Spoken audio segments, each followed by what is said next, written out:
how was your childhood? Were your parents inspiring to you? Did they try to motivate you to get into a field like this? Were they people who gave back? Were they, conscious people at that time or socially conscious? I think when you're a doctor, the appropriate answer that everybody scripted on is to say that you became a doctor because you want to help people, right? That's kind of the scripted, that's what people want to hear. And I feel that way now, but, originally the reason I went into this field is because, we grew up poor, and I was sick of being poor growing up. And, with the exception of one person in my family, I'm the only person who's ever graduated from college. And it would have been acceptable in my family to maybe not graduate from college or to never go to college. I mean, that would have been okay in our social economic class that I grew up in. But, I got sick and tired of being poor. I knew that there was something out there for me, something better in life. I was here for a purpose to do something.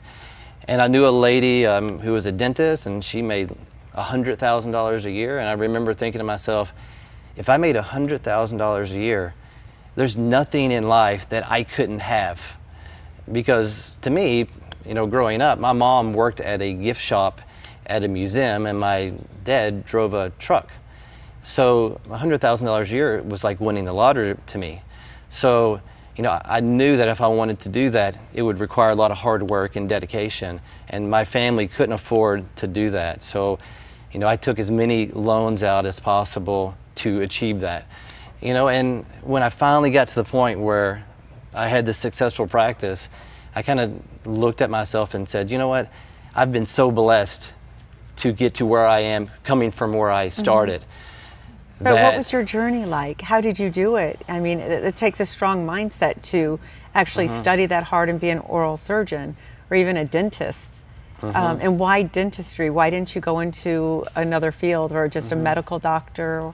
And at first I really didn't know what I wanted to do. I remember I'd graduated from high school and I was at my house and I was working at this part-time job, and I think I was making, like $110 a week. And I remember it was a Tuesday, and I didn't get paid to the end of the week, and I had like $20. I remember sitting down trying to figure out how I'm going to eat until Friday on my $20 until I got paid, which was only going to be $100 at the time. And it was like the come to Jesus moment. I kind of sat there and reevaluated my life, and I said, look, I'm not going to continue to live my life like this. This is how everybody in my family lives their life with these financial stresses. What do I have to do to be more successful? So I took my entrance test to college a couple weeks later and did well.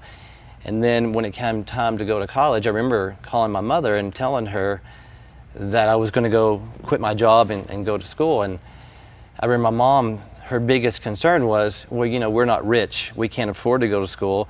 And I can't believe you're going to quit this part-time job that you have because you have health insurance and you have dental insurance with them. That's just crazy for you to quit this job. So if anything, I kind of went against the grain when it came to being successful. And like I said, I didn't know how I was going to do it. I didn't know where the money was going to come from. I knew you could take loans. And the most important part was I knew I had to pay that loan back.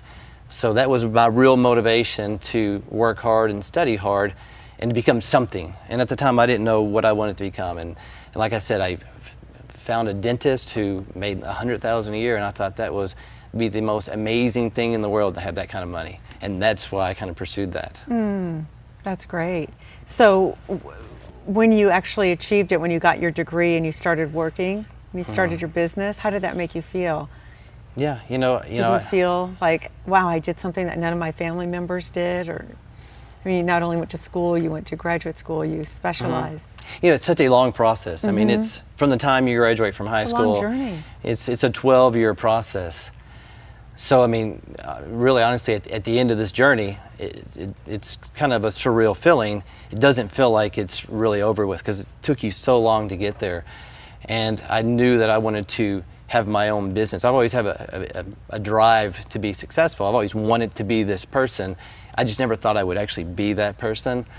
And oh yeah, it's a great feeling to do that, but I've never really plateaued. I mean, I started this practice in Texas, And now we have one of the largest practices in the States, one of the largest ones in the United States. And now we're looking at going overseas to Dubai and corporate and all this. So yeah, I don't really feel this like plateau yet. I still feel there's so much work for me to do.